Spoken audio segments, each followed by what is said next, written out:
Start recording. Start record. Start broadcast. Start broadcast. Welcome to this Wednesday's episode of Shenanigans Live. I have no voice. Oh, it's been a busy Katie's week. here. I'm here. Hello. Our internet is acting strange. We're having some storms outside, so tonight might be a very cutty episode, but we we're may going to see how it lose some goes. stuff and you may lose us, but otherwise we're here. Not. It's Wednesday. TCAF was this past weekend. I know, it's too bad it wasn't a perfect sunny day today so we can make sure everything recorded perfectly. That'd be nice because we got lots to recap, lots to go over. How was your TCAF? It was amazing. I'm just tweeting out that we're live because our Twitter isn't working Twitter is not working there. Nothing's working. But at least I can jump it on the phone. It was definitely my best TCAF ever, and I think it was my best convention yet as well, which was absolutely amazing. So I'm just going to tweet. Just give me 1 sec. Sure.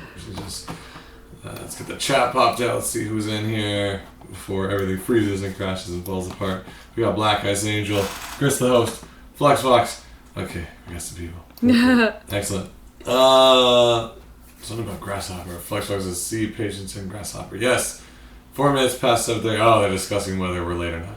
Yeah, no, we just had some, we had to restart our modem and our router and stuff like that. Yeah, we couldn't tweet about it. But we're doing that right now. Yeah, I'm tweeting now. You almost got that. It's a long URL. I'm looking for that backslash. Really? It'd be so much easier if I could do it on the computer. My stupid thumbs. Shanahan. Okay. And almost got that. Why do we have such a long title? I don't know. Someone says Chris O says no Avengers spoilers. Well, we might talk about that later. But I'm gonna talk at a lower registry this. Is it? This episode? Maybe it is. Huh? /channel/Shenanigans -live. I think that is. Okay, Maybe. there's nothing after live? I don't think so. Alright. Go, tweet it. Oh man, I just got hit with a wave. I'm tired too. So anyway, sorry about this slow start. Well, it's been a really big weekend, and we've been like, we've been really mean to our voices as well. Because not only was it TCAF, we also did karaoke night, where I officially lost my voice. And then I spent a day yelling out about books.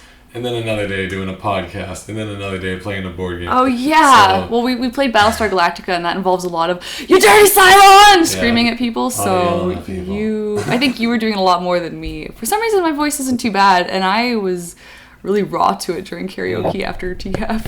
Yeah, so I'm going to aim the mic more towards me for this episode. Okay, well, it looks like you need, so you can talk low. I was going to talk like this NPR. You're like, oh, come on. Next is an expose on the religion situation in the local park, and we have a call from Mrs. Bakerson. Bakerson? Oh. Excellent. All right, well, I'm good, and we've got Katie Cam set up because I'm going to start sketching. We haven't done a Katie Cam in so long. Let's see how it looks. Oh, look at this. We've been on this side of the table forever. What are we looking at? Wait, what? Switch. Oh, it's blank paper! And some of the old Silly Kingdom character designs, because I'm going to be getting back into warm-up zone for Silly Kingdom 2. Book 2. Book 2, which we've given hints what it's about. Or we've also blatantly stated the title, but you guys can check past episodes to find out what that's about. Yeah, because we're sneaky like that. Creepy says, I can't miss the episode where we talk about Silly Kingdom 2. Well, I don't know if we're really going to talk too much about it tonight, because we have... Yeah, I'm not going to be sketching any spoilers. I'm just going to be warming up, because I haven't drawn these characters in a while, other than drawing Alan in everybody's books. In every single signature. He got really easy for me to draw for some reason. I don't know why. He became like easy drawing. Yeah. Just make sure the audio is good. But this has been a really great weekend for Silly Kingdom as well. Yes, it has. TCAF was phenomenal. TCAF was an amazing turnout. So TCAF is Saturday, Sunday. It's absolutely free, so everybody can get in, which is amazing for numbers of audience attendees. And we completely sold out of Silly Kingdom books Saturday afternoon, and you had to run back to my house to pick up the rest. Get the remaining box. And that was amazing. And there was by the time I got back, there was maybe 15 minutes left of the con, because I knew I was going in rush hour, so I knew I wasn't going to make it. But it was awesome, because people usually come back around in the last little bit to double check and pick up commissions and things like that, so... We Bought 15 saying TCAF was the best. Okay, yes, We Bought 15 was amazing. We met so many nice people from the internet, and thank you all so much for coming by. But this guy comes by with his ukulele, and he's playing the most delightful, happy songs for us. He's got this Just Came to Canada song, which was so cute, so happy. And then in the last 5 minutes of TCAF, he's playing like a countdown song. The 5 minutes to buy amazing. And everybody would come watch, but they wouldn't buy. And we're like, stop paying attention. Yeah, I'm surprised. We didn't make any sales on that song. But it was the most charming 5 minutes end of a con ever. Yeah. Man, Twitter is not loading, so unfortunately. All right, I'm gonna handle Twitter from this phone then. Yeah, so I'm not gonna do none of that. But we have the chat open, so if you want to jump in on the chat, you can join us and we can talk a little TCAF with you. So lots of big stuff happened at TCAF. We have Inhuman Robot asking how was meeting Kate Leth. Kate Leth was really sweet. Yeah, she's awesome. I mean, we talk a little bit on Twitter and Tumblr, so it was nice just running up to her. And it's the thing is with the conventions, it's like there's no time to really sit down and talk to anyone during the con. You're running around like crazy. If you're running the table. So it's like I run to her table. I'm like, hi, how's it going? Like I blah blah blah blah blah. Pick up her book. Like awesome, see you around. And then I have to run back to my table. And then same, she comes by mine. It's like mid doing something. We're setting up. You know, we're working, so we're running around doing things. And it was one of those things where I kept bumping into her on the way from somewhere, going somewhere, like leaving the after party. I was like, oh, okay, later. And then just someday we'll hang out. And it's kind of like super fast reunions, I find conventions are, because unless you're staying at someone's house, or you're all making sure you meet for dinner, or you're all going to, like, say, we all went out to karaoke afterwards with some of our flight buddies to make sure we had time to hang out. Well, especially me, because you guys, we were going our separate ways, because me and we got Matt, 3D Matt, you may have seen his work on our shows and stuff. He came from England for this weekend, which is really great. And since, TCAF was on the way back, was like to my house, so me and him stopped there first, and Katie and all her entourage are going to her house, and they're going to come to the, after party at Poppers later. This is the Saturday night party. This is Saturday, so like, okay, well, they're not going to be leaving the house for like another hour, half hour, whatever. So let's just rest a little. So I lie down on my bed, and I made a mistake of doing this thing. I think you cover your eyes. That's your luck. And then if he does this, he's not waking up. And then the next thing I hear, I got a text, and it's like, hey, we're leaving Poppers and going to the karaoke. I'm like, I missed the after party at Poppers. That's like the one thing I wanted to do on Saturday. I slept through it. I'm not going to yell about it. You know what, though? Because I think the problem is you should not sleep after a con, because I did the same thing on Sunday. There was going to be an after party at Lee's Palace. Yeah. And I was like, okay, I'm just going to drag home all my books, all our stuff. Right. Well, I had to drop everything off. Yeah. And then, but I mean, after dropping everything, and then I felt like gross. So I was like, I'm going to take a shower, and then I'm hungry, so we're going to get some pad thai. But then everyone was taking and then I'm going to lie down while other people are taking showers. Next thing I know, it's like 10:30, and I don't want to go to Lee's Palace. Yeah. And so I missed the second after party, which was too bad. But you represented for me there. I went to the second one. Whereas I represented for you at Poppers. I guess that makes sense. So that was cool. So you were at Poppers for me. But I did make sure to go out to karaoke afterwards, because I'm like Matt was, like me and Matt were like, do you want to go? Like, we missed the party. Do you want to go? He's like, I know. And I'm like, I'm at least going to go out and meet them on the way over. And, like, so we go out there, and then Keen is just walking on by saying, oh, I'm looking for a karaoke place. And the funny story is this exact thing happened the second night. Like, it was, we reenacted the exact same thing where I walked by Honest Eds and Keen from Jellaby is just strutting on by looking for somewhere to go. That guy's hilarious. Each night to happen. Anyway, so I'm like, oh, okay. So we get out front. And I was still, like, tired. Like, I didn't drink it all that night, but I was still so tired I couldn't form cohesive sentences. Yeah. So you guys were coming downstairs. You show up at Poppers with this massive bedhead. Yeah, and I basically was trying to say, I want to go experience the rooftop. Because it's like, this is the party. Everyone's up there. So I was running up, and I yelled at you guys, spend top of the roof, the party. Like, I look at Jason Cafoe. I didn't even make what is he talking about? I knew my mom was trying to make a sentence. I couldn't form words, but I'm like, we're just going to go upstairs and hang out. You were making a lot of sense. Yeah, so I went upstairs. Now the thing about like Poppers is it's insanely packed with every cartoonist ever in town. So it's like, I was lucky. I squeezed in and saw the flight guys had the top balcony area. Oh, they got into the gazebo? It was just a perfect area. Oh, it's a little gazebo. It's above This is why I wanted to be there. I wanted to be in the gazebo on the rooftop at night. And it was a full moon. It was like a super moon. And it's like the moon hasn't been this close to the planet in a year. So it was this giant full moon. But so I got to hang out with my flight buddies. Pretty much at Poppers, it's like you're either cramming through the crowd or you get this one spot you can sit. Or I think each floor was filled with people though. Like the Poppers is a 3-floor pub up in the annex. It was fun, and it was one of my favorite like patios because it's a rooftop. There's not that many rooftop patios in Toronto. Yeah, so I did get the best seat in the house. But so we went out for karaoke after, and then the night after, the end party was indeed at least Palace. I didn't know if it was going to be a dance party or whatever. And either way, like the music was quite loud, and no one was on the dance floor. Like, serious? People should at least at the time I went, people should at least spread out so they talk on the dance floor because it was crammed. But nobody wants to step out there because it's like suddenly everyone starts making a circle around you and you have to dance. But we did make it out for the closing speeches, which is cool because Chris Butcher was up there and he gave like the whole thank yous and stuff. Chris Butcher, main organizer of TCAF and TCAF, Little Island. Is he? No. Is he the Big Island owner or? Maybe. I think so. All around awesome dude. But yes, and then. After the party, then that's when once again we went out, and Keen was looking for a place to go where somewhere quieter, and so we went off, and a good crowd of the Bolt City and Flight people we all know all showed up just down the street. Those people are always next door to on Big Island actually, and we all went there for our own after party kind of thing, and had some good talks and drinks and stuff, and it was an overall successful weekend. We're talking all after parties right now, but we should talk a bit about what happened during. Yeah, although I do have to say, rule of thumb. Maybe don't take a nap after a con. Just go right out because once you get there, you'll feel energized seeing everybody. Yeah. But if you take a nap, you might be like us and miss the party. Miss parties, and it sucks because like they're good parties. I miss them because I got to meet a bunch of people. Well, it was great because when we went to karaoke too, it was like I came out of one of the booths and Pendleton Ward is hanging out at the bar there getting stuff, and I'm like, I have to talk to him. And I'm like, excuse me. Both Adam Penn Ward. He's just kind of Both Adam Ward and Penn Ward were there at karaoke, and we're just like, adventure time. We love their work and things like that. Yeah. So that kind of stuff was exciting. Karaoke was funny because it was like almost every room was crammed full of cartoonists, and people would like run into other people's rooms during like a main big part of a song. Yeah. They come in and like shout choruses or like shake their maracas or. But I mean, if the after parties are this amazing, then that can only mean the convention itself was awesome. So true. Why don't technically it's a festival. Elaborate a bit? Oh, festival. Yes. Yeah. Why do I have to explain? I can't. Because you're the writer. Well, if you've never been to TCAF, it's the Toronto Comic Arts Festival. It's basically all creators and creator driven. Like every table is an artist behind. Like there's no companies really. There are some shops that are set up, like a few like representing their brand. Yeah, like Koyami Press and yeah. But for the most part, it's individuals. Like, and all the artists are usually there. Yeah.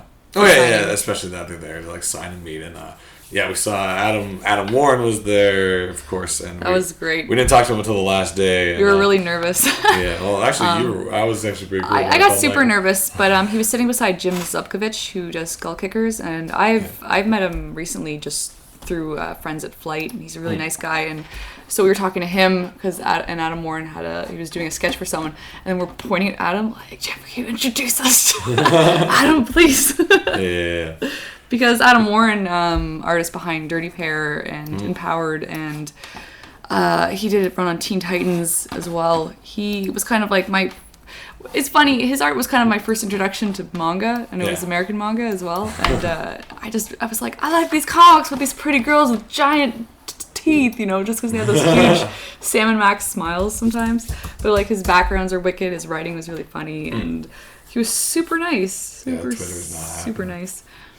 Yeah, I think we don't have Twitter, but that's okay because everybody hangs out on the chat. I know, I was just trying to get the word out that the show started. I sent it. It didn't send. See, Twitter's completely down. Do us a favor, check your Twitters right now and see if it's just us, because I don't know if it's just our connection is really weird right now or something. But definitely that. I spent most of the time at the booth, which is awesome because we got to meet a ton of cool people and we got to sell lots of books. And we're like, guys, let's get rid of our stock because the fairy tale anthology sold out. Cleaned out. So Kellhound, if you're watching this, those sold like hotcakes. Boom. Fairy tale, cautionary films and fairy tales. Check that out. Look that up, and you'll find the shop on Big Cartel. Everyone was way into it, and as I pointed out, like even from coming off of C2E2, as much as we enjoyed Chicago and C2E2, Black Ice Angel says I don't see your tweet. So okay, I'm trying. Twitter's completely down. If any of you are on, are you guys on Twitter? Can you get in? Because I just can't log into Twitter. I think we're just having internet issues. Would that affect our Twitter and on our stream? That's so weird. I'm trying again. We might just be on a lucky. How about turn off your wireless and go on? Okay, so Katie's gonna try again. I'm sending a $3 tweet for everyone. Although we do get. But yeah, like definitely in comparison to other cons where the Artist Alley is unfortunately like a second thought for a lot of people because they are there for like the big kind of con experience and like the big names and which is fun magic and stuff.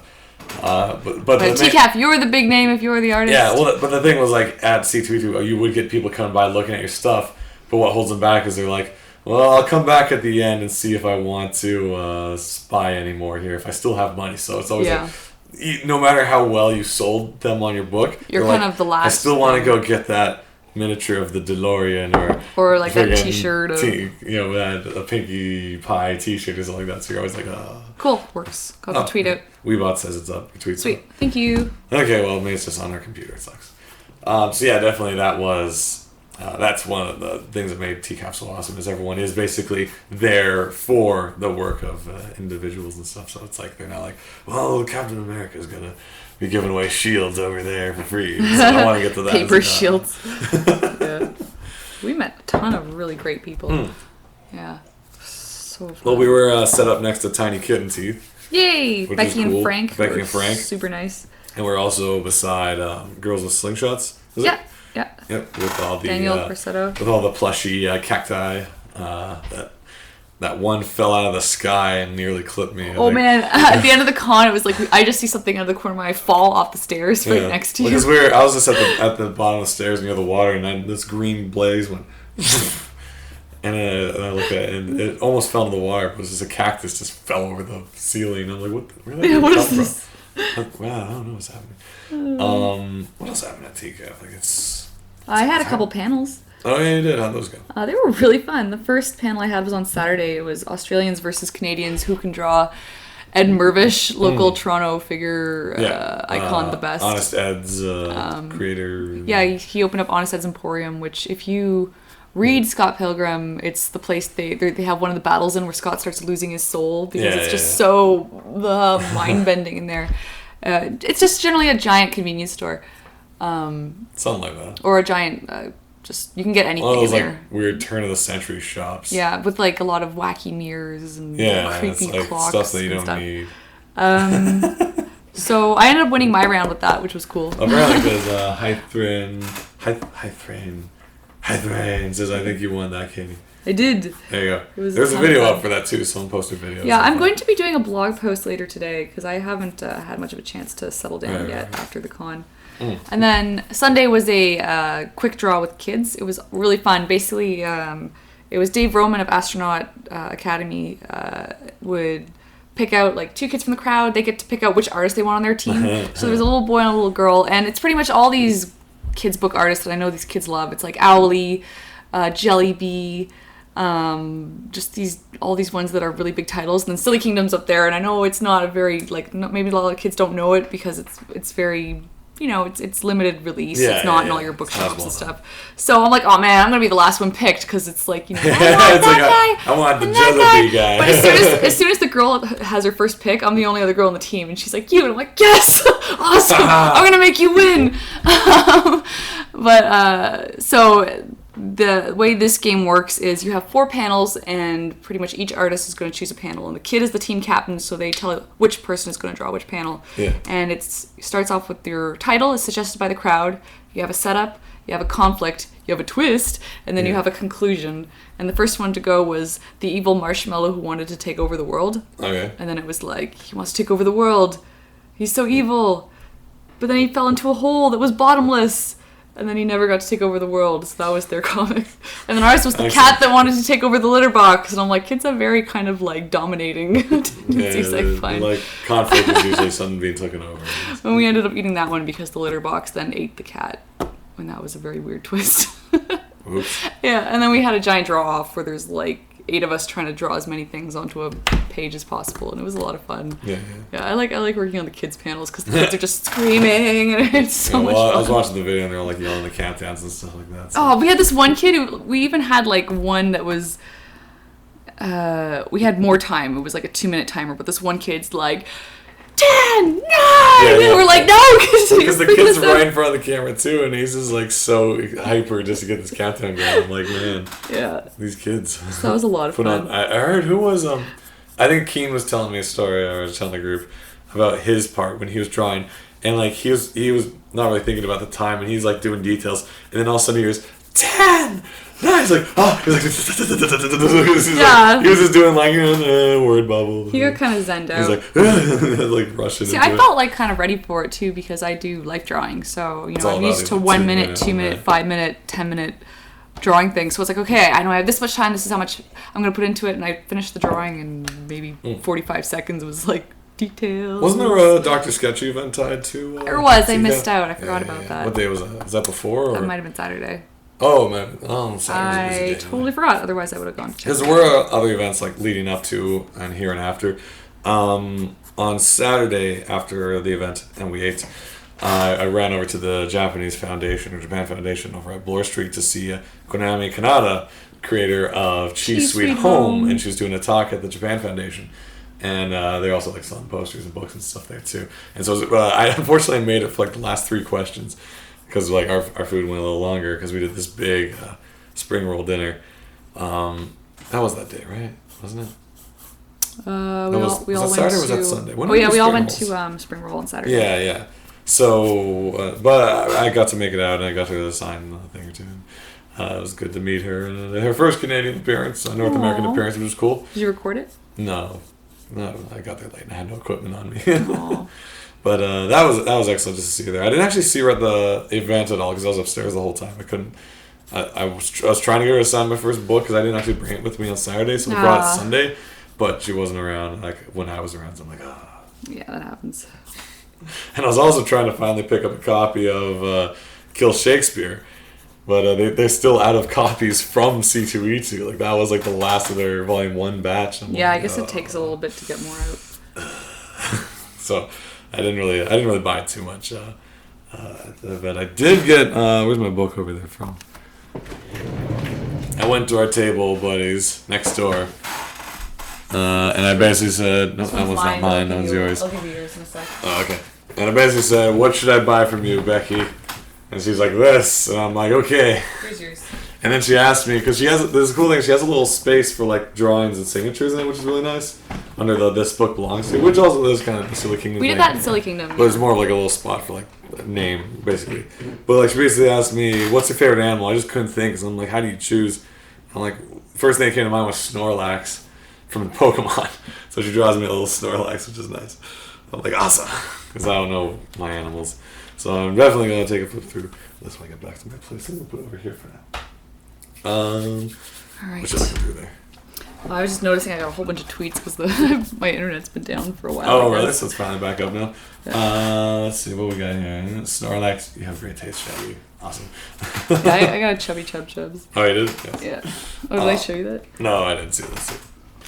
Because yeah, she was the one who originally sent you that chubby chubs. Yeah, I have those paintings here. I still have to go. put them up. It's our little chipmunk. Well, the thing was, I happened to end up in line behind them at the Cheese Sweet Home thing. Oh, yeah. And they had like a nice painted she drawing as well. I've seen that. It's really cute. I'm like, man, you guys are just handing out these like crazy good drawings. Like, you better hope whoever you're giving them to takes pictures or something and posts them because like these are really nice. I know. Most people do because they're so excited about them. Flux Fox is saying lots of broccoli happened. Good times. It wasn't lots broccoli, Flux Fox. It was a little more mature. I know we PG-13'd it with lots, but it was a more mature joke. Not mature. It's immature. We can't say it here because it's bad language. Wasn't lots, you know what I'm talking about, Flux Fox.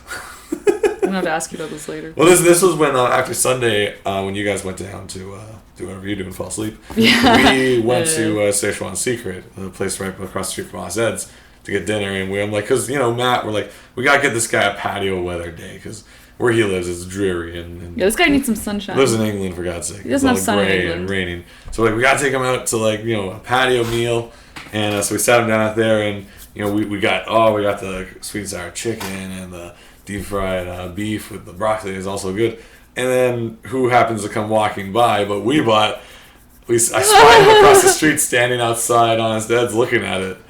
And so I'm just Did yelling he have across. his ukulele when No, it was he on his playing? back, so I was just yelling across the street. I'm like, ukuleles are awesome!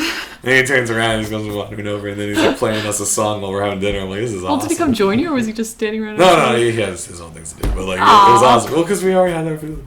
Okay. Like, he was like outside the fence, and he was just like, I'm like, this is great. Should invite him over. I'm like, Toronto's so magical. I know. This was definitely a very magical TCAF. Oh yeah, no, this was honestly, if you have any doubts about coming to TCAF, your doubts must be absolved and removed. Yeah, just check hashtag TCAF from the past week and Yeah. see all the positivity flow through. Like if people, like conventions and festivals around the world are jealous of how great TCAF is, and we're not kidding. Like people are like, hey, TCAF is the best thing ever.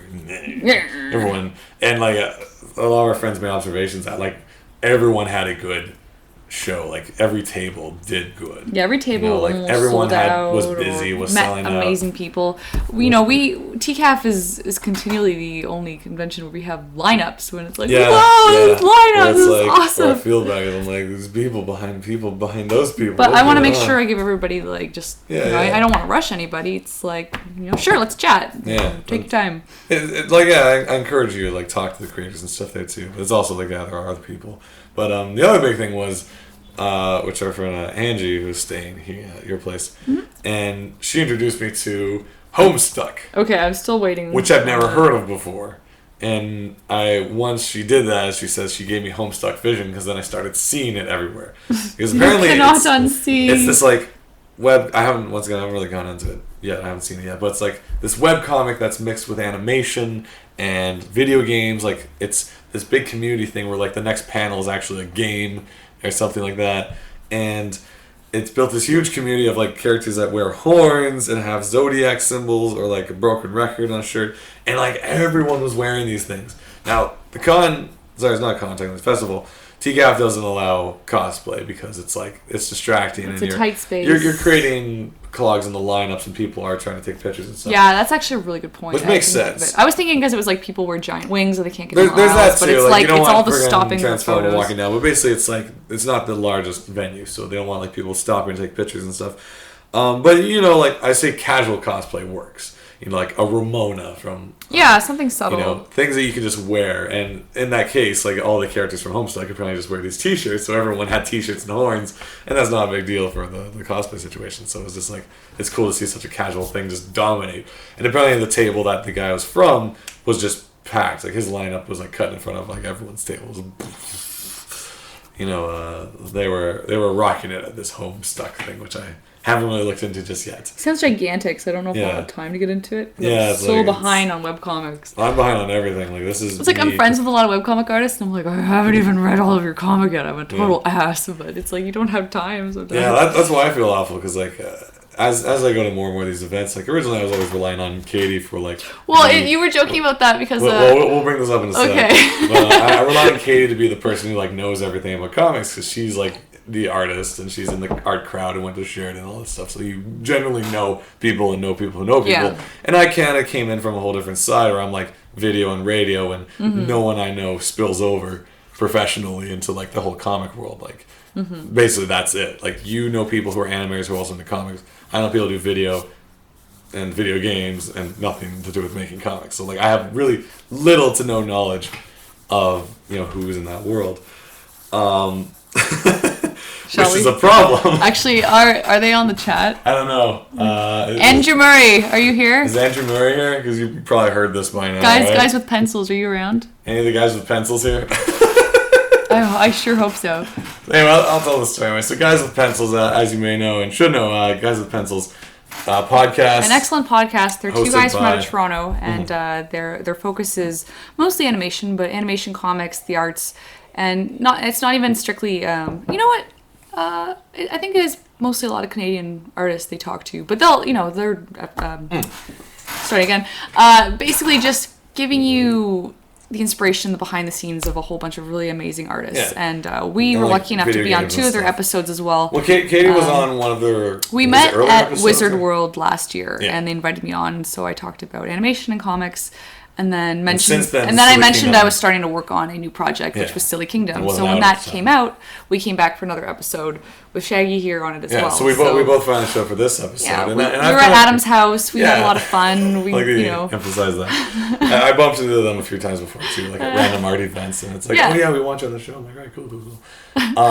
So now by this point, now remember what I just said. That I don't know people that terribly well, because Katie was kind of like my, the weigh-in of when all I'm this like, comic hey, stuff. blah blah blah, you're like, okay, good. I feed off that. So if someone comes to our table and then Katie's like, oh hey, and I'm like, okay, I should know this person. So it's not just like a person walking by or a fan from online. You or have a little like bit of face blindness, maybe. Maybe. So I know what Andrew Murray, as we call him on the show when he posts. Is he here? I don't see him here right now. I know what he Okay. looks like because I have his Twitter, which is his face. That's kind of the problem. And that's a big thing for me. So when people's actual faces are on Twitters, I get to know people a lot better. So apparently one morning, at a Saturday morning, after we just set up and Katie wasn't around, this guy comes to the table. We're going to just preface it by saying it was Adam from Guys with Pencils. And for some reason, I didn't recognize him at all. Oh no! And and like, cause I was at the table just like there, and I was, it's that mood where we just set up. It's kind of quiet. I'm just standing there, and he just kind of moseys over. It's like, how's it going? And I was like, selling books. Because there was really hey man, how's it going? Yeah, like there wasn't really anything more than that. I'm like, hey, it's me from Guys with Pencils. I guess he wouldn't. Remember, you were in my house. You were drinking my alcohol. I gave you my drinks and stuff, and it's like, but because with me, some describe it like I have this condition called dumbass. All right. But it's basically the main thing is like if I don't see someone's face like often enough, like like when I say like I saw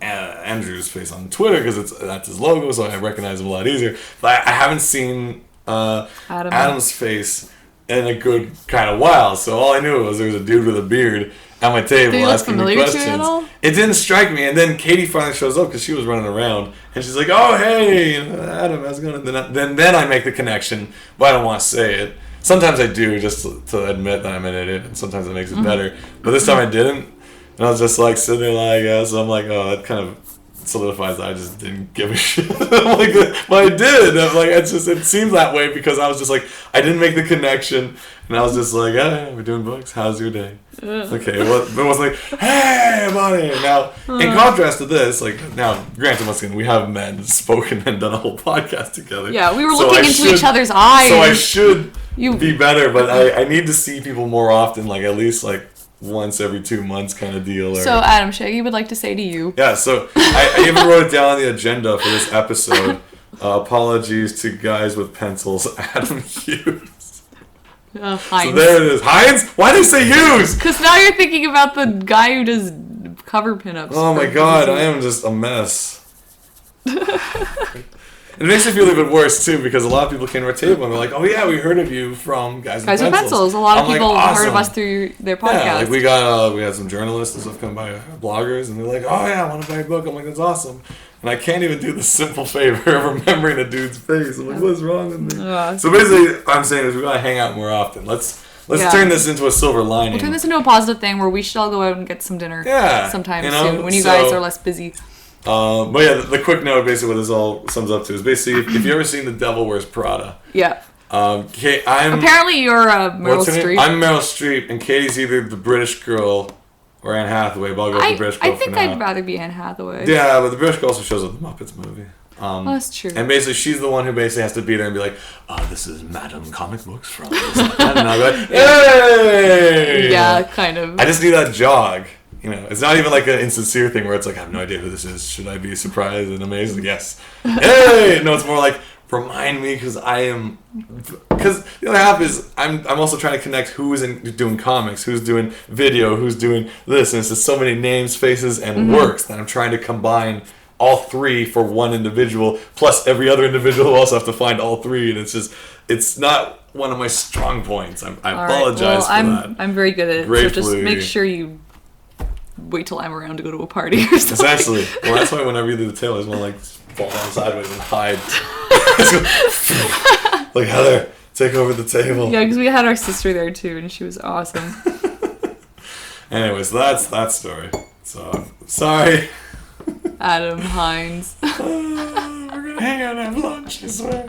You're never gonna let that down. Yeah. No, well, here's my other thing is whenever we have a good event, something always has to go horribly wrong, and I knew this was the one. No, it doesn't. Yeah, Why does something always have to go something horribly always wrong? does go wrong. Eh? Like there's always some sort of thing that goes wrong when everything is going so well because That's a terrible attitude to have. well, that's why I try to do that thing where like if I get too much goodwill, I have to spread out the goodwill. So we'll discuss that a bit in some So other you don't things. get bad luck. Because I got a few different segues I can go with this one. And I forgot the first one I was going to go for. But let's jump over to Katie Cam quickly while I think. Alright. Like you remember from last time we were talking about like everything was going so well at C2E2 that our flight was delayed like 5 hours. Holy shoot. Yeah, our flight was mega delayed. And then Pearson was closed, so they had to send us to. We had to go to Hamilton. And bus into Toronto and walk from there. Oh, it was when brutal. the airport would have been a lot quicker. Oh man. I think where was I going to go with this? Okay, drawing some things. Good things. Okay, so as you may have heard, we did a lot of tweeting and Facebooking. Silly Kingdom, we were notified. You know, we were just standing at the table. You know, and this guy comes by and he's like, "Oh, hey, you're nominated for the Gene Day Award." Yeah. And I was like, "What just happened?" I know. We're like, okay. I'm like, I know that sounds really familiar. I just wasn't exactly sure what it was. We're just there. We're like, wait, oh shoot! And he just kind of came up. He's like, "You guys are nominated for Gene Day Award." I'm like, did that just happen like right here during the show? Like, and then you and me are getting all hyper yeah, because we're like, because like we didn't get any email or nothing to notify us. This was just in person. The guy from the Dragon. There was another guy who came before the guy from the Dragon came though, who was talking to us. So we were like, huh? What? Okay. Oh, okay, so we were like, whatever. That sounds amazing. Awesome. It's like we hope this is legit. And you're not just getting us excited. And it's like, so. And then the official, the owner of the Dragon. Oh no, the couple that owns the Dragon comic store in Guelph came by to officially congratulate us as well because they select. I think the Dragon Award, which is. Like best publication for kids from Canadian works as well. So it was 2 nominations for 2. I'm still figuring out exactly what this is, but I think they're subcategories of the Joe Shuster Award, which is the Canadian overall thing is Joe Shuster comic and recognition. They have multiple categories, and so there's the Dragon Award, and intended for like children. And then the Gene Day Self-Publishing Award, which is for self-published 2011 titles.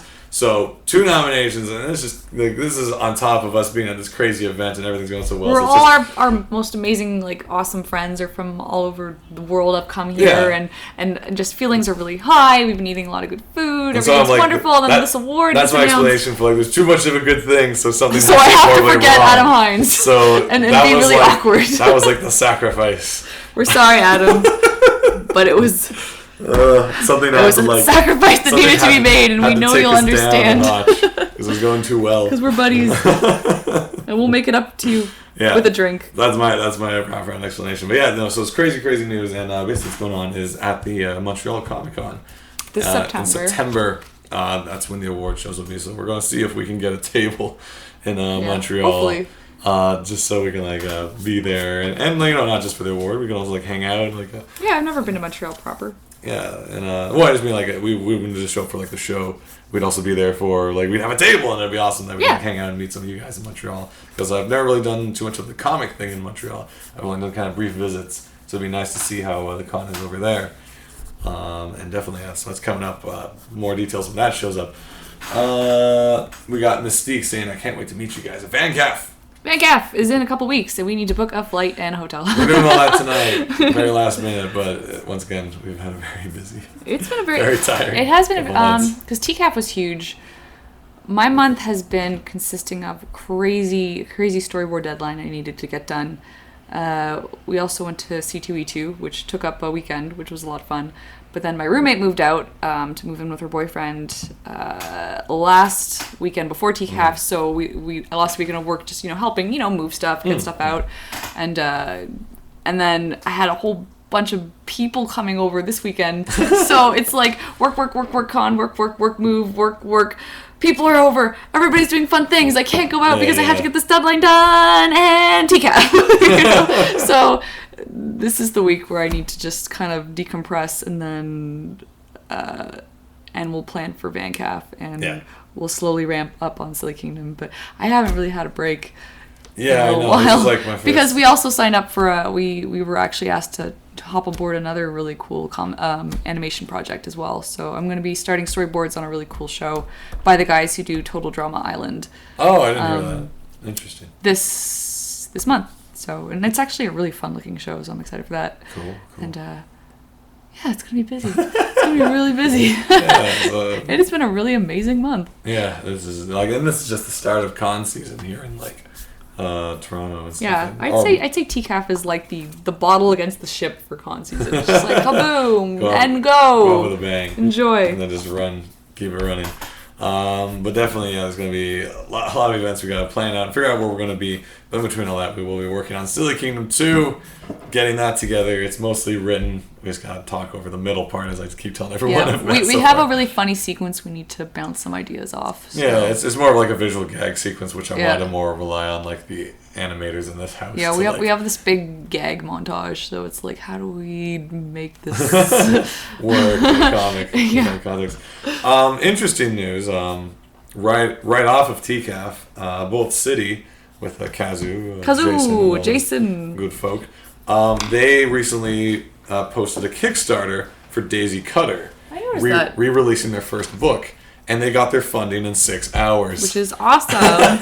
And very well deserved. So essentially how it works is they originally released Daisy Cutter a whiles back. This is way before all the amulet stuff, right? Was it? Yeah, I think it was maybe around when Flight was starting. Yeah. And some other company had the rights to it, and it wasn't being republished or whatever. So there's like, if you go to Amazon, you'll find Daisy Cutter book 1 for like $70. Holy! Just because it's really hard to find. It's really hard to get.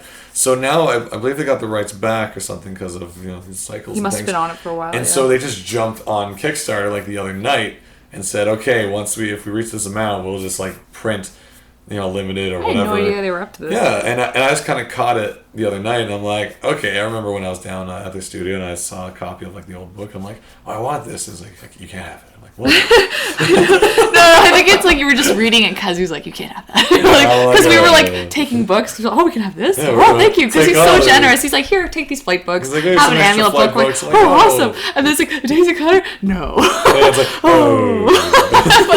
you got our greedy little hands full of books anyway. So now it's like I'm always eyeing that as the we're one. We're like those gimme. The one that got away, Daisy Cutter. I'm just like, someday it'll be mine. Like now it can if you go to a Kickstarter and look up Daisy Cutter. I don't have the link on me at the moment. But if you want the book, or if you're also a book retailer, they also set it up a way that you can get it. I saw a tweet from Chris Butcher asking about how we can get copies. Excellent. And they're going to set that up. So Daisy Cutter is a very cool story set in a steampunk western world. Steampunk western with a very cool lady lead. And I definitely want a pretty badass female lead, so you should definitely check that out. And Kazu's Twitter is Bolt City, so you'll be able to find it through there as well. So take a look at that. It's basically, they still got like 29 days to go or whatever on the Kickstarter, but yeah, they're doing good. It's all good to go. So if you have any doubts, you're like, oh, it's not going to get funded. No, it's completely funded. It's ready to go. Yeah. So just jump on that if you want your copy. It's going to be signed, and it's a book. It works. Excellent. That's my promotion for it. So that was interesting. That was just kind of like weird yesterday news where I was just like, okay, I better buy this. I just saw on Twitter today, like mid-nap. I was like, it was good. The other big exciting news is I finally got into Doctor Who. Dun dun dun dun dun dun dun. Essentially, yes. Selena hooked me up with some episodes. So in between going to the Wonka Pixel says, "Ooh, Doctor Who."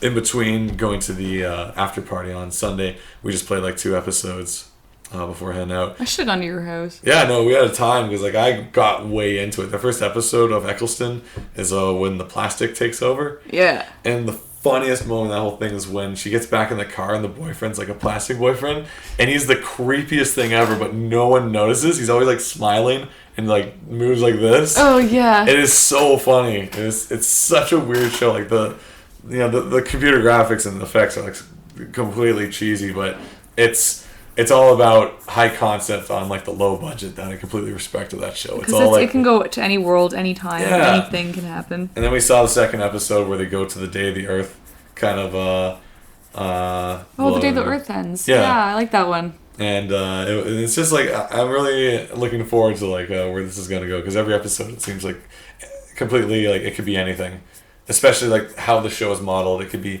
any writer, any actor. Like it's just let's just get some ideas and go with it, and use whatever props are available from whatever the BBC's up to. The BBC. You know, the Beeb has done.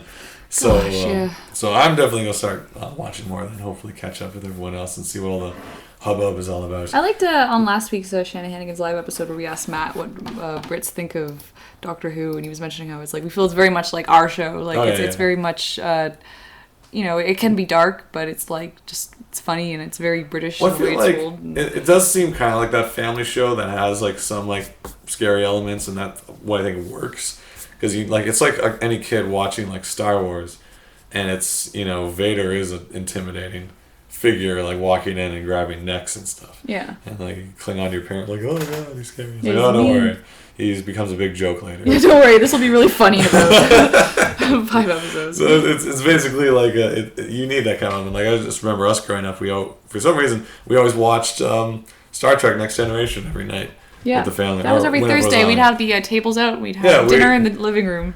We haven't really done that for any other show, but we'd set up our dinner tables in the living room and watch Next Generation. That was kind of the family, you know. Movie night. I forget the term that Charlie Brooker keeps referring to it as. That type of show, high something or. High concept. No, that's the word I use. High concept, but he's like populist kind of thing, or populist drama, or is that the right term? It's just kind of like, whatever it is, it's like Star Trek Next Generation and Doctor Who are kind of like these safe shows that aren't going to like offend anyone, really. Yeah. But they're exciting and funny all at the same time. Like, as opposed to like, I don't know if like the whole family will sit down for Firefly. You know, it's like, I don't know if mom would like want to sit down for that kind of... I don't know if there's anything offensive in Firefly. Not really, but it's just kind of, it's a different style of show where it's more gritty. It's more like, you know, a piss in a bucket kind of show.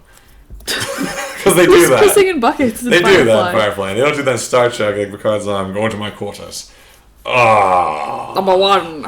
But like this show would be like they shoot Nathan Fillion like pissing in a bucket. Okay. And our parent would be like, oh, it's graceful. Why would they do that? It's like you never piss in a bucket. I don't know. It's something I can't really explain in words, but I wonder if you guys know what I'm talking about. Weebots is dropping a captain's log. Yeah, they don't really do that in Next Gen. No one actually uses the washroom, as far as I'm aware, in Next Generation. Well, in the future, it's like you press a button and it gets moved they from your bowels into space. Like they got the Irish guy down there like, I'm trying, Captain. The poor one guy's got to deal with all that. Good job, guys. Black Ice Angel saying, I wonder if they would ever put out a quiz or something that would let you tell them your interests so there are less stupid commercials. Oh, I wish. Ustream. No. It's not going to happen that way. So Doctor Who, I'm invested. I'm looking forward to more, because every next time episode is like next time on Doctor Who, it's something that just blows your mind. Craziness. Because the one coming up next is like they go to like the 1400s, and there's this like blue ghost face old lady who's always like, Gah! And there's like blue ghost crap coming out of her mouth, and everyone's like freaking out, and then the Doctor and Rose are all dressed up like they're going to the friggin' Ren Fair. Yeah, well, not even that. Like, maybe I got the wrong era. 1400s, maybe 16. What's friggin' Jack the Ripper era? Oh, Victorian. What would that be? Is that 16 or 17? Oh gosh, I'm 18? I'm not super good on my history. Maybe 17? I don't know. You got the internet in front of you. Whichever, no. Weebot saying you have to let us know when you get to David Tennant. Let us know what you think. Mm-hmm. He's like the next one, right? After... Yeah. What's his face? Eccleston. Eccleston. I'm enjoying Eccleston. He's interesting. When I first saw the commercials, I thought he was going to be kind of like, is it Nicholas Craig, or who's the guy from James Bond? What's that guy's name? You're thinking the new guy from James Bond? Yeah, Craigeroos. What's his name? He's also in Guys, Girl who with the plays Dragon in Casino Tattoo. Royale? Girl with the Dragon Tattoo. 3, 2, Daniel 1. Craig, gotcha. Yeah. Oh, Wonky Pixel wins that one. Craig Gregerson. Yeah, it could have been Craig Gregerson. I always thought Doctor Who was going to be more like that, because he looked like this like shaved guy in a jacket. We look kind of dark, but then he's just super excited but then he's all the like, time. Oh, hello, I got a hand. Oh, goodbye. Close the door. And he's like, he's so silly. Like, he looks kind of badass, but he's just goofy. Yeah, and he can't be like, how would you shut your face? Oh, I'm the Doctor. You know, but like he's nothing at all like that, so I got the wrong impression. But I'm really enjoying how he could be silly and serious, and I'm curious to see every other episode of the series. And then I'll go out and buy my sonic screwdrivers and wear my fezzes and do what everyone else Have your does. fish dip in custard. Apparently that's Or the big fish deal. sticks in custard. We'll do that when I get to that season. Yeah, I've just started that season, so if you're marathoning, I can wait for you. Well, I'm not really marathoning because I'm pretty much watching more shows now than I have in ever. We got Tony 13, Gastilium 13 saying hello, amigos. Hola. Hola, indeed. Eben Espanol. What? Exactly. Eben Espanol.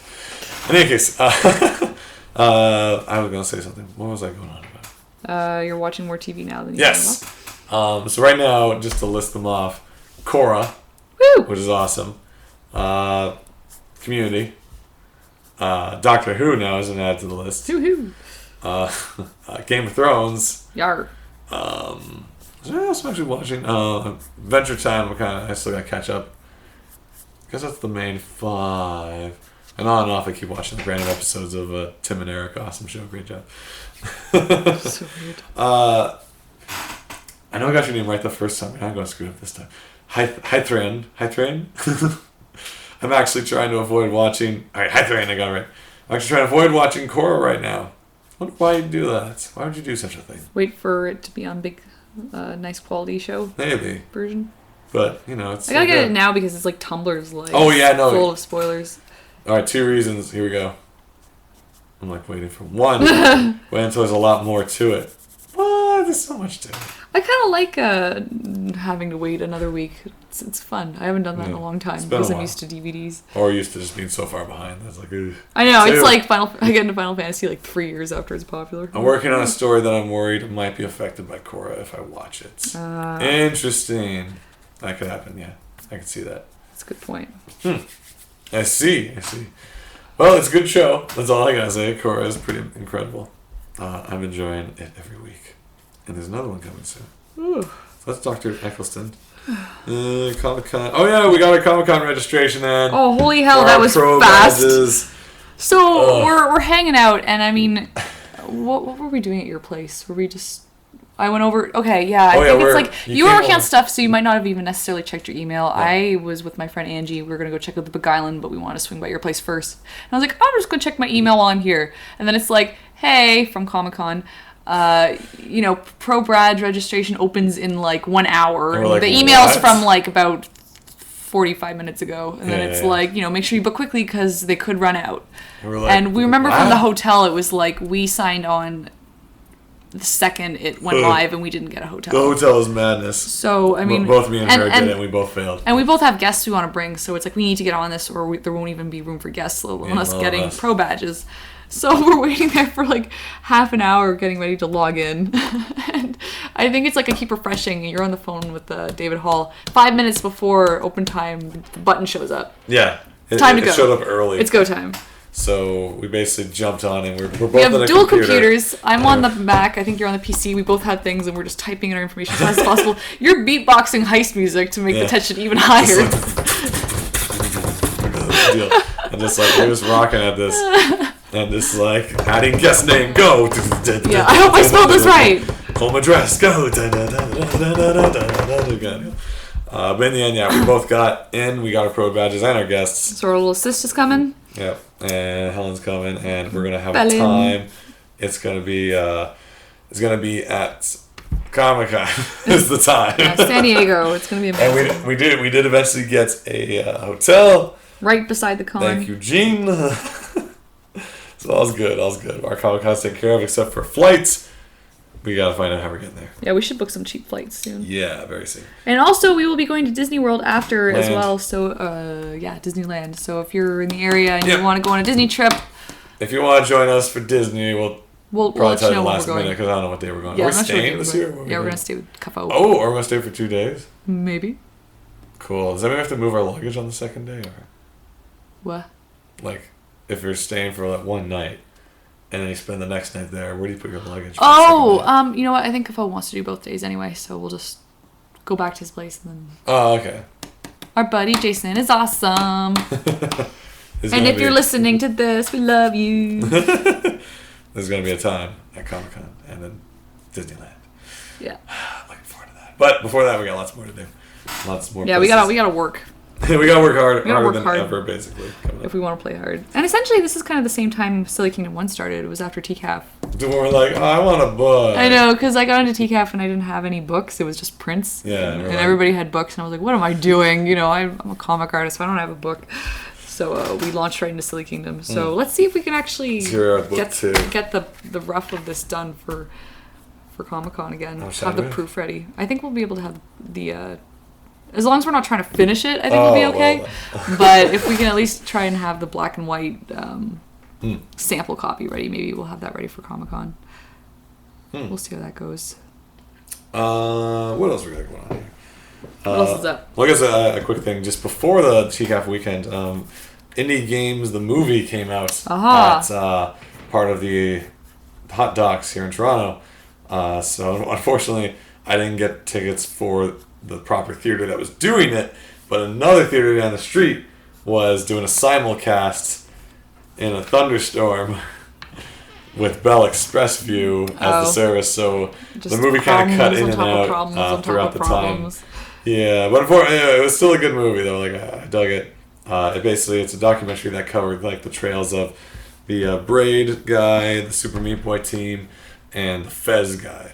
And so it's definitely worth checking out to see what stresses and like crazy weird things happen to those who work in games and independent video games, and just like launch day and how big of a deal numbers are. And it's a very interesting movie, so check it out if you get a chance. I think it's going to be airing at the TIFF Bell Lightbox Theater thing we got down on King Street.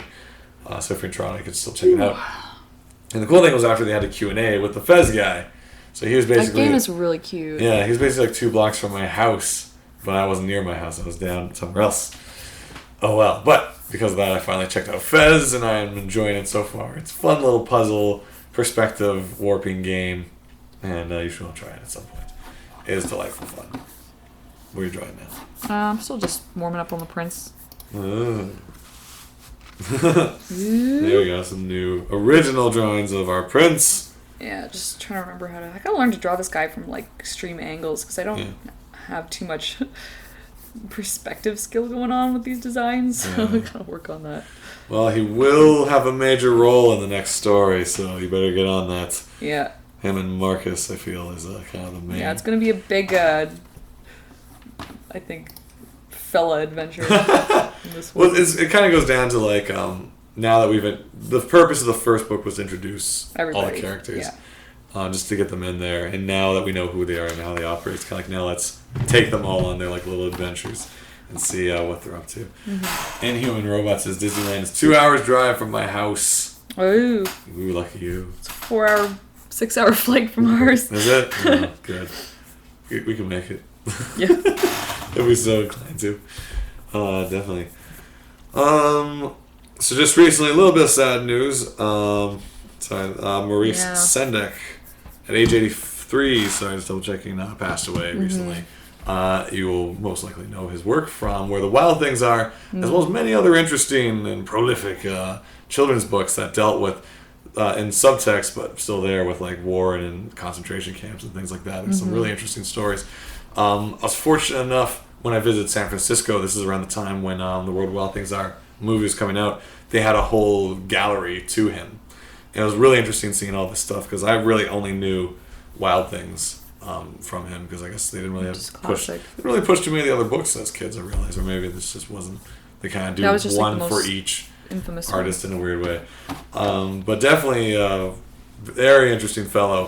From his past, how he kind of got into storytelling was his family was a little more well off, so in New York they went to the movies, and then he would reenact the movies to his friends on his doorstep, which is kind of an interesting method of like becoming a storyteller. Yeah. So like he'd go see, King Kong or whatever's playing at the time, and then he comes home, and then all the kids who couldn't go, he would basically retell the movie to them. That's interesting. As a kid, and like it's really interesting to hear like that kind of thing. Like I find it is really interesting just hearing about more of the childhoods of a lot of these creators. Like when I was doing some stuff on Mel Blanc from all the Looney Tunes voice acting, like he basically grew up in like a multicultural area and just fell in love with accents. And so he loved mimicking all these accents of anyone who he met, and that's how he got into all these kind of crazy voices for the golden age of radio and stuff like that. So that's that. So be sure to pick up a copy, read Where the Wild Things Are, maybe give it a go, and look into some of the other works, because there's some very interesting dark work he's done. And the one thing I kind of took away from all that at the exhibit was they basically said he had this kind of ability where, where we all grow up and become mature in our writing and stuff. He apparently still had kind of that child's vision of writing just what comes to mind and not necessarily giving reason to all these things that happen. Very much in if you read Axe Cop, where it's like everything that happens because it's awesome. That's basically the only explanation. There isn't this kind of like hindrance of being like, well, would he say that? Would that make sense? I don't know. So like you kind of fly by instinct, I think. Yeah, so kind of he and his peers kind of believed his work to be like very that kind of perspective of let's just put in what flows, like just the next thing you think of goes in, and that's that's interesting. I'm not sure if there's any documentaries out there about that, but Gene recently sent me a New Yorker comic that he and Art Spiegelman did together. Oh, interesting. And it's kind of this weird 2-page thing of, I don't know if it was both of them, I didn't get a chance to read it yet, but it was like a little 2-page story that they both worked together on. And it's like him and the mouse mask, I believe. Look that up. I don't have a link on me at the moment. But interesting stuff all the same. Hethrain says exactly, he just walks around like a boss. Mostly because he is a boss technically. Not sure if that's in response to this or in response to something else. Anyway. Maybe it is. Look up Shaggy. Let me look up. Oh, there's like a whole thing going on. I think I love King most of the characters. Disneyland. What's going on? Oh, the different Wild King characters. Is it? Or is this about, what's happening? I think it's the different monsters from Where's the Wild Thing. Because I think one is sometimes I'm mixed. Silly Kingdom, sorry. It's not with Silly Kingdom. I'm mixing up the chat with... You like the King, awesome. Oh, cool. The King didn't really do terrible much this episode, but the King is going to show up. So I'm really going to be losing my voice soon. How's your water doing? I'm out of water. All right, I will go. More?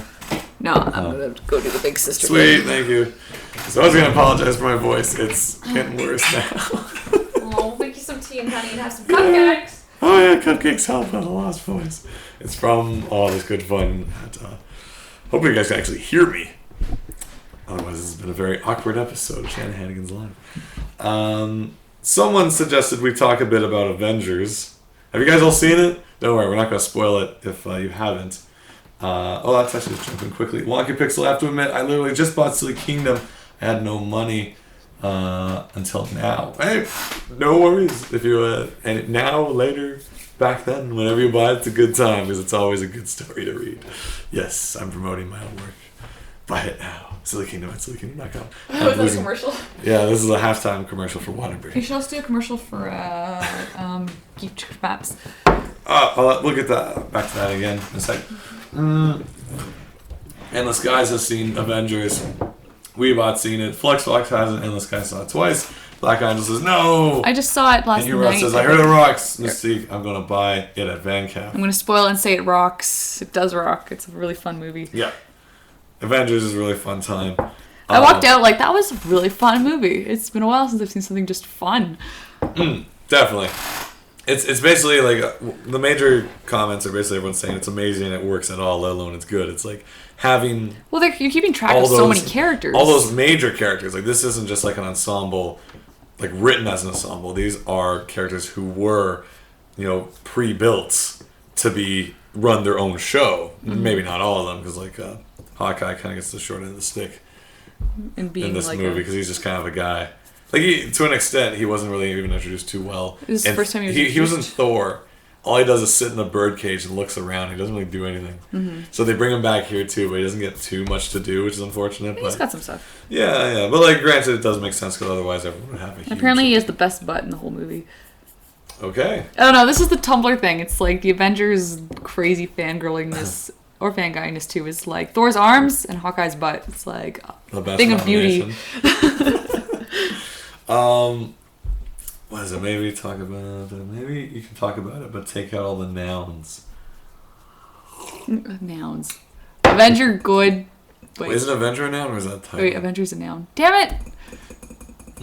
It's about the thing. Oh, wait. Okay, well, we're not going to spoil it, but I'll say I enjoyed it. I always got to bring up my technical side of movie. You know what? Let's talk about it next week. Yeah, we can talk about it another week then. All right, we give you guys a week to watch Avengers. 1 week to watch Avengers before this guy starts talking. Yeah. Don't worry, I'm not going to hate on it. Yeah, it's fun. There's a few things I do want to bring up just on my side, but I did enjoy it overall. Like, it's worth checking out. Even, like, the fact that... only thing I gotta say, stay past the credits. Never leave. I don't know why There's always something. Anyone leaves during a Marvel movie. They're like, I want to get out before there's more people getting out. And no, it makes no sense, because when you go when everybody else goes, you're still in the crowd. Yeah. So if you wait, it's like the bathrooms are empty, the hall's empty. Just wait. Wait for the lights to come up, and it's like just enjoy the music, chat with your friends, talk about look at the credits, maybe give respect to those go on who Twitter. put time into. The thing is before there were even sneak peeks or treats at the end of movies, I used to stay and read credits anyway because I was like, "Good job, everyone!" Because someday I was like, "Someday I want my name to be on the credits of a movie." So Gene it's like says, respect. Cap's butt makes me proud to be an American. Yeah, yes, ma'am. I'll salute that. Yeah, I'm actually watching Captain America on Netflix right now. Oh, really? We got it from the library. Well, not right now. It's paused, but I haven't seen it yet. I see. Well, like the effects are crazy. Like how tiny they make him. Like composite his face on a 12-year-old boy. I want to see that behind the scenes, but we didn't get the Blu-ray, and all behind the scenes are now on Blu-rays. Let's watch it. Oh, maybe it's not on Netflix. They don't have behind the scenes on Netflix. Otherwise, they wouldn't sell Blu-rays. Damn it. I do really want to watch that. But the interesting thing is, like, not everyone saw every movie, so some people didn't see Thor, and some people didn't see, like... You don't have to see any of the Hulk movies to preface this, though. Yeah, I hadn't seen anything but the Eric Bana one. I don't remember the plot of either of them. I like this guy, though. I felt like he was Hulk. A lot of critics are saying this, too. He basically does such a good job as being the Hulk. Like, it's... I also just recently watched the Red Letter Media review, and they said something interesting where it's kind of like the Hulk doesn't work well as a lead character because he's just this ball of fury that breaks stuff.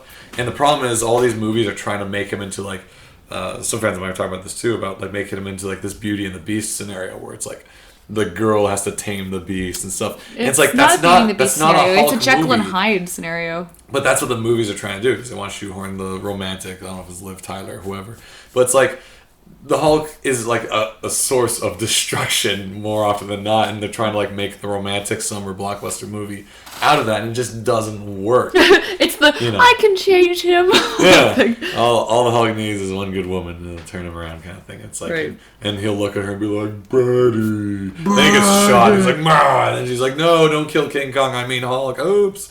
It's basically that's what they try to do with the Hulk is make it King Kong every time, right? And it doesn't work. But as a source of just fear and chaos, Hulk works very well in this movie. And to top it off, Bruce Banner being like, he's not like, I'm trying to find a cure for this and that, and oh no, they're after me. He's just like, he's done. You look at this guy, and he's just like, I'm going to end up killing everyone. So, like, he's just like, this is him. You might not want to shoot me. Like, he is not gonna work out. So good in this movie. It's ludicrous how much I enjoyed it. But I hope this doesn't inspire them to make a separate Hulk movie because because of how much you like the character. You're like, please don't. Because I think it works so well in this. And another thing the Red Letter Media guys said that even I myself was worried about, but it was a good thing this didn't happen. They didn't try to, like, give a romantic interest to all the guys in the movie. Holy, how would you keep track of all that? I know. Every guy's romantic interest shows up and has a party. Well, that's why it was interesting. Like, I know Pepper is in it, which is cool. But, like, there was one throwaway line where it's just like, this isn't really a spoiler, but it's just... No, it's not a spoiler. Thor, it's just like, where's Natalie Portman? Oh, she's not here. She's safe. Okay. Yeah, just so you don't need to worry about anything. Yeah. Sorry, there's no spoiler there, but it's just this weird throwaway line. There's a lot of characters you have to keep track of. Because you're sure, like, some fan of the Thor movie is going to be like, wait a minute, where's Natalie Portman? Why isn't she in this movie? I'm like, well, why would she be in this movie? Like she's doing a lecture. It's all good. Yeah, so don't worry.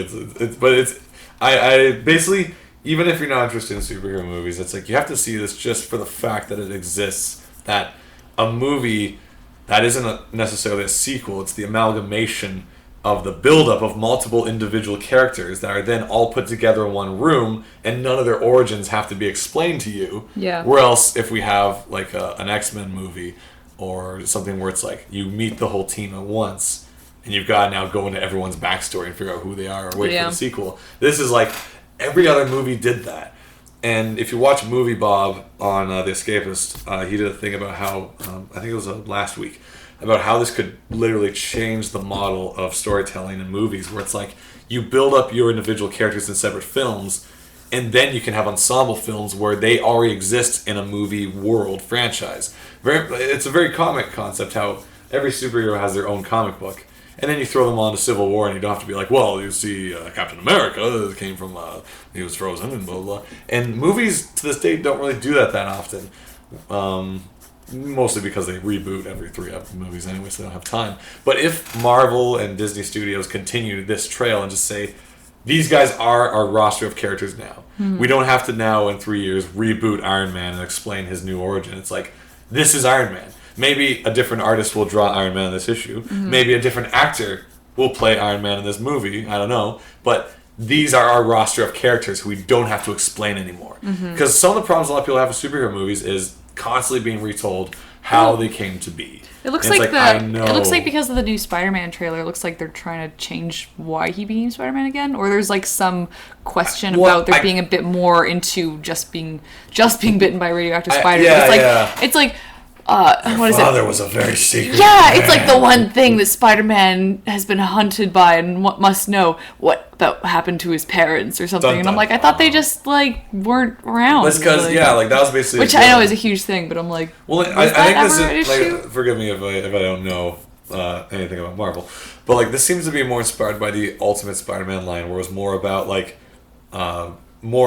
what his immediate family was up to, and they're all connected basically. Like if you start reading the Ultimates, then you read like the Ultimates, which is the Avengers of Ultimate Universe, and it's always like there's some throwback to Parker, like the scientist in this was here, or I think it might be like Iron Man, like his dad was working in that project. They're all connected. And they're basically all the Ultimate comics. Everyone's connected. So Aunt May is the cyborg on for but I feel like we haven't seen anything about. It's Sheen, right? Like Martin Sheen is Uncle Ben. The trailers haven't really gone with the whole great power equals great responsibility. So for all I know, they might keep him around and not kill him yet. I don't know, because the origin story of Spider-Man is, kid, bullied, bit by spider, goes wrestling, doesn't stop thief kills his uncle, great power, great responsibility. And they retell that every comic kind of relaunch, and they retold that with the Maguire movies. But now I don't know if they're going to do that right away, because it's kind of like, let's save that for later, because everyone knows his origin is, this. Maybe we'll change it up a bit. They actually have real technical web swingers, so they're making him a genius again. That's cool. Because he's the son of a genius. Because even if you go back, like a lot of the Marvel characters were always geniuses, was their thing. Like Peter Parker was a scientist kid who could make web shit. Yeah. Friggin' Banner was a scientist who made bombs and stuff. Tony Stark is an ingenious. The scientist. And it's kind of like all the guys are so scientists, but like that was kind of the popular thing at the time, was like science and innovation and stuff. But then later on we're like, cool cars. Yeah. So your main Science, characters boo. no longer had to be friggin' geniuses to be superheroes. You can have a cool car. So they kind of took that away from the recent Spider-Man, the Sam Raimi movies. So like Peter Parker was just a photographer still, but he wasn't like, he couldn't make nothing. Like I don't know how he got his costume made. That was always the one thing that bothered me in that movie, because I loved when he came out and he's like, the Amazing Spider-Man. He has his hoodie on. I'm like, that is perfect. Because where would he get these Oakley goggles? And they were Oakley goggles and this wicked sick Spider-Man suit. That part never made sense, that he just... Maybe ordered it from Japan. Yeah, like now that Uncle Ben is done, he's like, now I'm going to draw a better costume, and then it forms into reality. Where else in some of the comics... Rage becomes art. It was always a funny, weird way. Like, there's one issue where Spider-Man needs another costume. So he goes to one of like Mary Jane's friends. He's like, "Can you make me a Spider-Man Halloween costume?" And that becomes the official costume of Spider-Man. Can you make it resistant to bullets? Yeah, he's like, "Can you make it awesome and stop cuts from Doc Croc or whatever the hell I'm dealing with?" This is gonna be a crazy party. So I feel like it's gonna be interesting if they did decide to keep it's kind of like the Superman origin. Sometimes his Pa Kent, sometimes he's dead, sometimes he's alive. Like they kind of like different origins decide to do different things with him. I think the movies went with killing him, right? Didn't they? Yeah. Where he just falls down in the field or something. Like that was a big deal in the comics when he has the heart attack and stuff. Yeah, that made me really sad. But it's like it'll be interesting if they do decide just to keep him around longer, because I'm like, why not? Like we all know how that version of the story went. But it's like sometimes the origin can change drastically and it's still the same character. Mm-hmm. I don't know.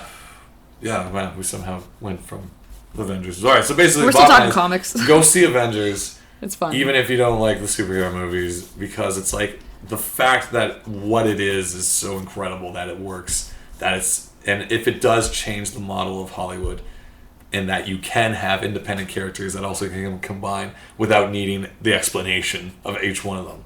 You know, it's like these are stock characters who are now going to appear in our movies.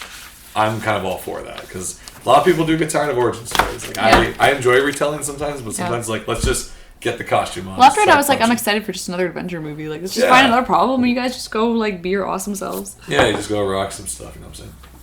I'm gonna jump back. Let's see what Gene says. I'm kind of disappointed that they're making how Peter's parents aren't there into this huge issue. Some people are raised by other people who aren't their parents and they turn out fine. Okay, that's a good point. Yeah, I was thinking that. If we want to say... It doesn't always have to be a mystery. Yeah. But then it's like every single thing about them, a character that becomes a mystery or a story point that you can draw back from. That's kind of unfortunate if we look at it that way, because it's like every kind of... Something that's significant of his life is more significant to the plot as opposed to being this is my life. Yeah, it's happens. And it is kind of unfortunate when everything has to be a big surprise. It's like they weren't just gone because that's life. They're gone because they were involved. Yeah, or like if he was like deep, Peter. Yeah. There's gonna be that scene where Martin Sheen's like, Peter, you don't want to go down this road.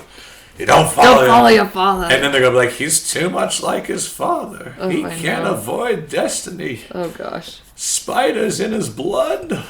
Like, what? Aunt May, what are you on? Would you like some Flappy Jacks, Ben? He's like, Aunt May, sit down. But don't ask about your father. Yeah. It's that kind of deal. So yeah, it is kind of fortunate that but once again, I think that is coming more from the Ultimate Spider-Man line where it's like everything was a big to-do. It's like, all right. You know, it's not just Reed Richards' hair isn't just white because he's aging. It's like, there's a darker path down here, Yeah, Richards. Seriously, what was it? Well, because... He saw a demon. Because, Uncle Ben was a part of that project too. He's like, Richards, you don't want to go down this path. Is that why Uncle Ben has white hair? Well, Ben is Every character with white hair was part of some scientific experiment. Yeah, I think Ben is heavy involved in stuff too, so it's not like it was a random criminal from a boxing arena. Okay, this is why that makes it a little bit He's dying. annoying I wasn't here for the right because it's like that character himself can't be great just because of randomness. It's like everything else was set up to make you this. It was contrived in a weird way. I don't know. Some people had problems with, a lot of people had problems with the Green Lantern movie.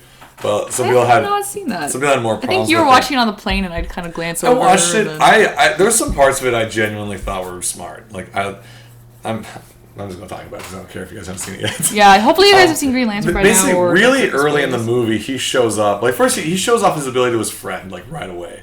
I'm like, right there, that's cool. Because like more often than not, like everything we see, it's usually like we gotta keep this a secret from everyone. Like if you grew up in Toronto or Canada and you watched The Secret World of Alex Mack, which is basically... You know what was funny? I remember that one, The Secret World, where she's like transformed and she's like, we can't tell anyone. Dad's like, I don't like that. If something strange happens, you have to tell people. You can't, because he's like, I don't like this show. Don't keep secrets. The core of all like children's superpower shows is they always have to hide it from their parents. Don't tell an adult. Never tell your parents nothing. Don't tell an adult is the story. You only tell your one cool friend.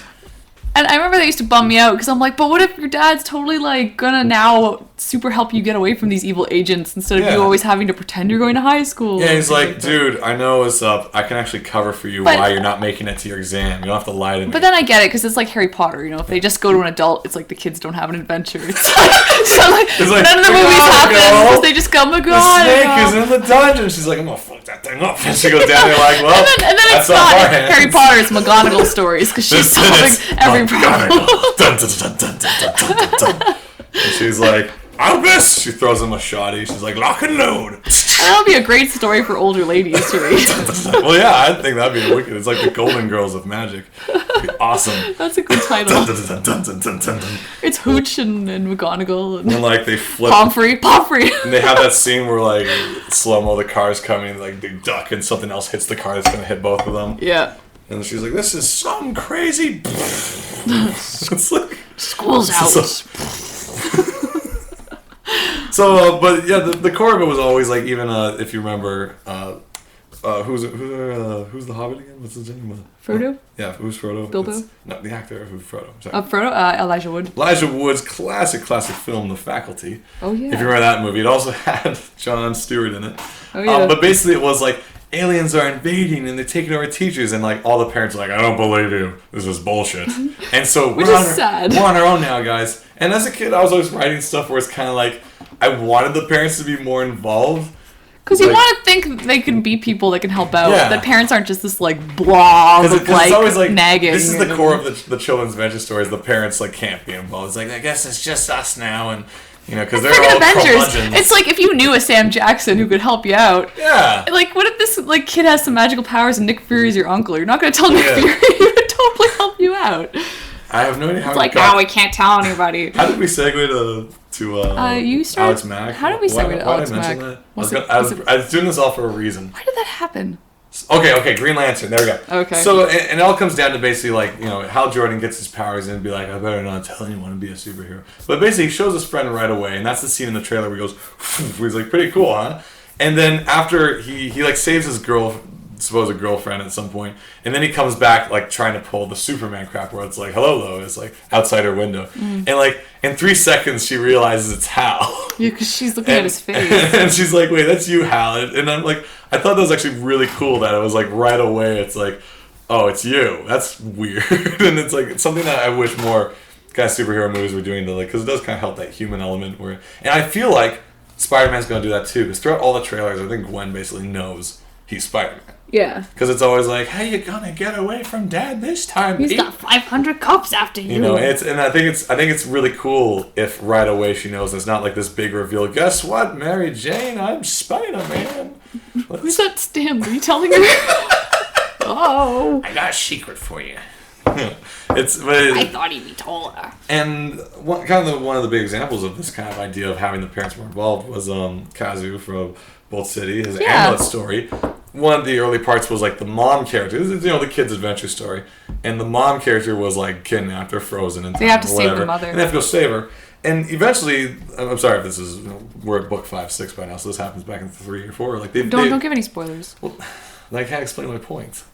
Well, I mean, it's quickly wrapped up in the first book, so I think it's good. You're just talking about how the mom's alone. Yeah, I'm saying eventually they get her back. Yeah, okay. And now she's added to the team, and I sat there being like, this is a really interesting dynamic, because usually like you save the parent and it's like, now you gotta go and follow your destiny. Yeah, the parent lets you go. She's basically with them the whole time. So now there's this very interesting struggle of a children's book where the kids are usually able to like run everything, but now you have a parent who's with the child who destiny is on the shoulders of, and she's like endangering herself all the time, and you have a mom who is not just mom authority figure, is a person who has to deal with like, my kid has the amulet of all power, knowing and everyone's that trying to kill her. Knowing that her daughter is the only one who can save the situation, so she has to let her go. She can't protect her. She has to let her go. But it's not just let her go off, and now it's neither here nor there. Mrs. Weasley is it's like they're on the ship, and then she has to go fight. You know, and the mom can't protect her from that. She has to let her daughter go fight, and it adds this interesting human element where it's like, they're there for the support, but they can't step in and help you. You have to help yourself. Yeah. So I found that really interesting. Yeah, so like I think it's a really interesting dynamic to actually have the parent figure involved, because classically it's like, don't get them involved so the kids can go on their adventures, but I'm like, it must be a lot harder to write it that a parent is involved. And I don't think that's something I personally could write right now, because I'm not a parent, so I'm like, as kids we're all going on adventures, it's fun, but like if I was a parent I'd be like, you better get back home after 6 o'clock. Yeah, because I'm freaking worried about you. I want you out there. Like, you better call me every 5 minutes when you're going to fight the Dark Lord. I need to, And I guess that kind of like is a bit of a downer where it's like, son, like, add me to your Facebook, son, and tell me, give me stats of it. Yeah. I'm like, my son's going to fight the Dark Lord, but I'm on limited Facebook on him. I can't see his pictures. Yeah, I want to see how he's doing. Like, if he took some pictures, he's all right. Like, that's an interesting conflict, but it wouldn't be a kid's story, then it'd be more of a parent's story to reflect on and be like, yeah, that's pretty much. So that would be a really funny story to tell, like, comically from the parents' point of view, like where you're the parent of a super kid. And it's like, you got the kid who's put on the costume right now, and I'm not going to, like, let's talk real. Parents aren't complete morons, because they were young and they know what kids do. Yeah, so they were kids they know what you're up to. We're all people. I know you think you're smart and sneaking out and stuff, but they know you're up to monkey shines. So, yeah. And the thing is, stories never emphasize that. They never show, like, let you like, kind of Back to the Future is one of the few that kind of, the whole plot was meet your parents as kids and see what they're like. And it's like, my dad's a peeping Tom, and my mom is a complete hussy. Like, she's like chasing every guy, and it's like, and you see the contrast of her being like a mother, being like, oh, I never chased boys, and then you see her as a kid, and it's like that's all she ever did. You know, and I feel not many stories address that kind of parent dynamic of who they once were and who they become and like what. Well, it's like you're a parent, and therefore you're now this boring kind of archetype you're a character who's always just like looking for the safe thing. And it's like the thing that's the common factor is that you're always like nagging and worried, but you do that because you freaking love that other character so much. You don't want them to be hurt. Yeah. And it's like that becomes like, oh, this character is so freaking boring because they worry about me. Mom. It's like, well, you just want to make sure you're not getting killed. Yeah. Because like you yourself know your own abilities, but other people, it's kind of like, any second now you're gonna get owned by Doc Ock. I'm gonna feel shitty if that happens. I wasn't there to like see you die. Like, it's like what? Yeah. Oh, I'm just trying to stop a Doc Ock for you. I'd jump in front of a Doc Ock for you, son. Yeah. And maybe this is the parent that's always getting freaking kidnapped because they're always like throwing themselves in front of Doc Ock. And it's like, you don't have powers, Anne-May. Stop it. Anne-May's always taking bullets for Peter. So maybe that in that sense it's good to not tell like. Well, then there's like Alfred though, and Alfred's like the father figure, and he knows exactly what Bruce is up to. Not gonna bury another. Yeah, and he just tries to make sure he's got like everything he needs to do what he's got to do. Yeah, no. Well, I find there could be a lot of potential. I don't know if kids would be as interested, of course, in that kind of story because they want the kid adventure. They don't want it's homework time.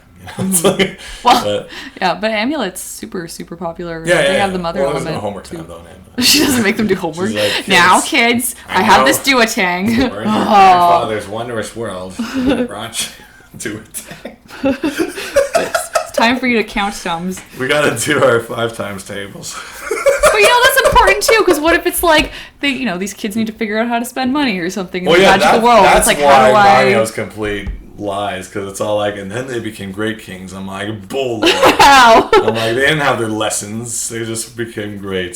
Someone made a joke about that. What the heck was it? It was whether or not Aragorn could be a good king. It's like he's a great soldier, but does he know how to dispute, fix up land taxes problems? No. Oh, this was our Martin actually. It was an interview with the Game of Thrones writer talking about his theme is like getting all these people who are great people, but can they be great leaders? And it's like if the Game of Thrones is just who's going to be in charge of the throne, because it's everybody wants the power, but can you handle it once you have it? And it was like him. Wasting it. A lot of people, it's like you have the one guy who's I don't know, like Baratheon. Well, I don't want to spoil anything at all, but it's a lot of people who is the best character for the throne, and the people who are the best characters for the throne are the people who don't even want it.